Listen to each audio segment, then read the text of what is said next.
Hi friends, Chhatrapati ಶಿವಾಜಿಗೆ ಅವತ್ತಿಗೆ ಅವರೆಲ್ಲ ಚರ್ಚೆ ಮಾಡಿ ಯುದ್ಧದ ಬಗ್ಗೆ ಏನಾದರೂ ಮಾತಾಡೋದಿತ್ತಂದರೆ ಈ ರೀತಿ ಮಾಡ್ಕೊತಿದ್ರು.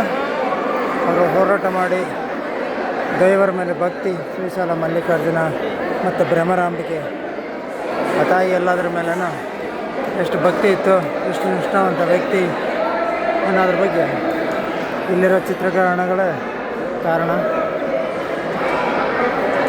ಎಷ್ಟು ಅದ್ಭುತವಾದ ಕಲೆಗಳಿದ್ದಾವೆ ನೋಡಿ.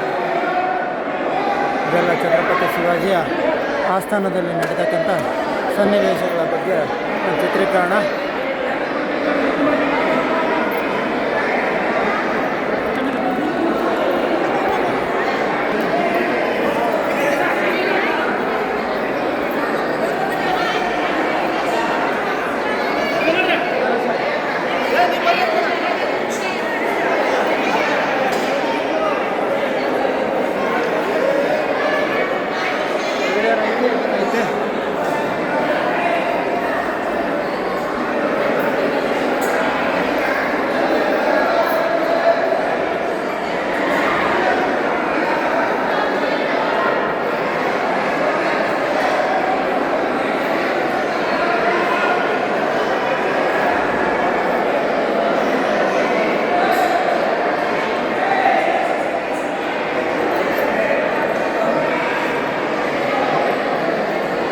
ಈ ಚಿತ್ರಣವನ್ನು ಕೆಲವು ಸಿನಿಮಾಗಳಲ್ಲಿ ನೋಡಿರ್ತೀರಿ.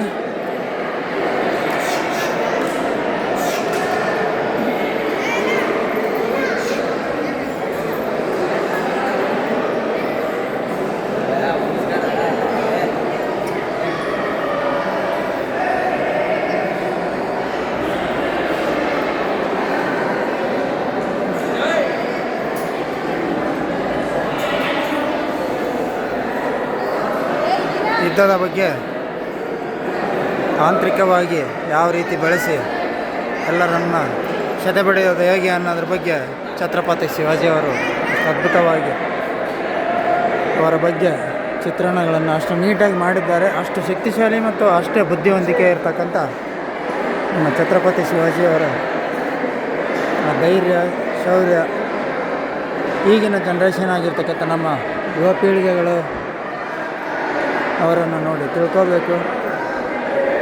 ರಾಜತಂತ್ರಗಳನ್ನು ಅವರನ್ನು ನೋಡಿ ತಿಳ್ಕೋಬೇಕು.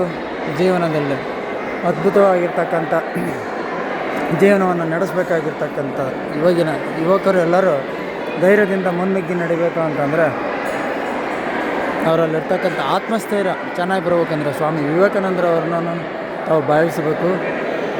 ತಾವೆಲ್ಲರೂ ಅದನ್ನು ನೋಡಿ ತಿಳ್ಕೋಬೇಕು. ಛತ್ರಪತಿ ಶಿವಾಜಿಯವರು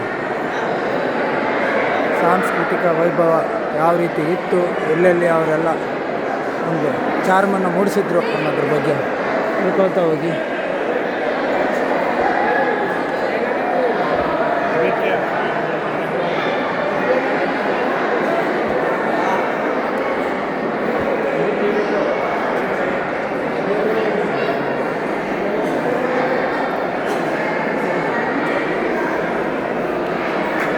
ನಿಜವಾದ ಅವರ ಜೀವನ ಚರಿತ್ರೆಯನ್ನು ಇಷ್ಟು ಅದ್ಭುತವಾಗಿ ಮಾಡಿದ್ದಾರೆ.